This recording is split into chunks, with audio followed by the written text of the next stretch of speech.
Okay, going to have a look at the HDR projects. That was the wee HDR program that I gave you free. And we'll have a look here. So here it is on the desktop. Just over here. I'm going to double click it. I'm just waiting a second on that opening. It's not a bad wee program. There we go.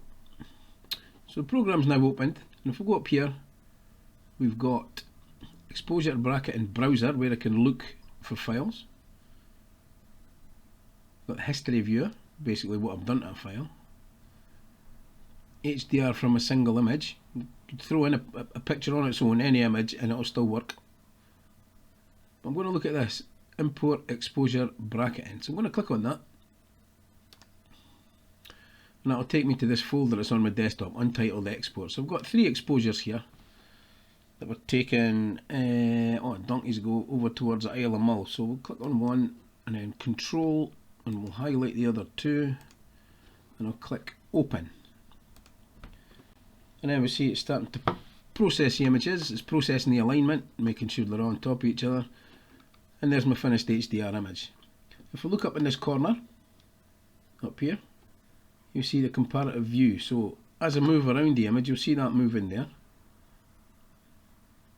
So if we look at the stone, for example, you can see we've got a lot more detail in it. We've got a lot more detail in the sky as opposed to the first of the 3 images. Now, the good part about this is things over here where you see it's got natural, landscape, monochrome, colour fidelity and all the rest. There are 103 presets on that side. So I'm going to work my way through this side. So you see this is a natural balanced, and if we just come down and we'll look for something, is it the ordinary? So here's one here, natural brighten. I'll click on that, you watch the image, and there you go. It does what it says, natural brighten. We've got natural powerful colours. It's a bit too much for anybody, I think, but natural bright lights, natural compressed lights. So again, you just go through them until you find one that you like. Surreal stylistic, surreal standard, grunge, powerful colours, landscape backlit, landscape fairy tale, and all these different ones, right? So I think I'm going to go for, I'm not quite sure actually.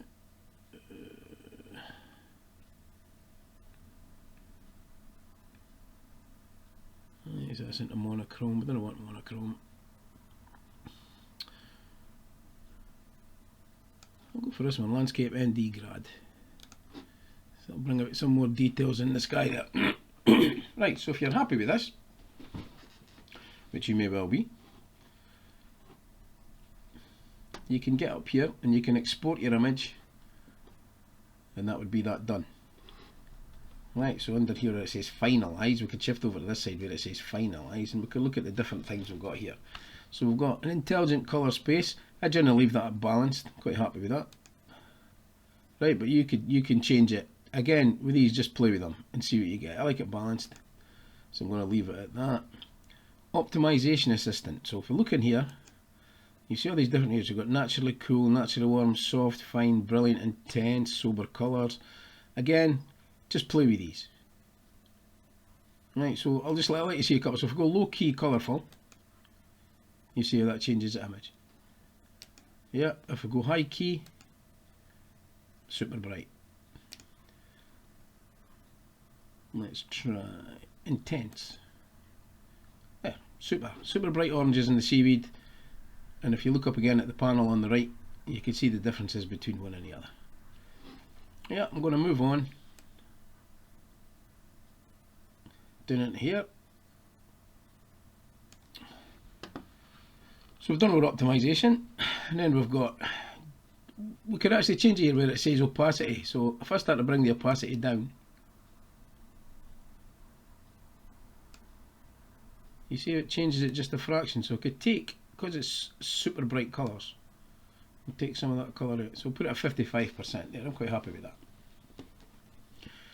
Denoising, just exactly, whereas it tends to set it up quite good. So there's not much to change here, but if you want to brighten your image up, tonal value, that'll brighten it up. The other way, that'll darken it down. If you double click it, that'll put it back to 0. You can add clarity. The only thing I don't like about this program is compared to Lightroom and that, is in any of the others, when you slide it, it'll show you immediately what it is. This one you've got to move it first, and then you'll get an idea what's going on. Dynamic, that's basically your saturation. And then sharpness, you make your image just a wee bit sharper. I would take that up just a fraction. And there we go. And then as we go further down, we've got natural grain, fractal grain. I don't worry about grain in these. If it was black and white, I would worry about it.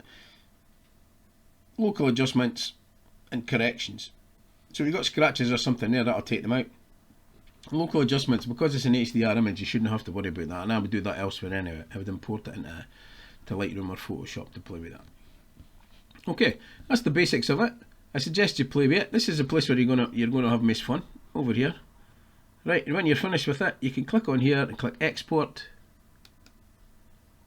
See what comes up there. So it's looking for my folder. I'll click on Untitled Export, and I'll save that.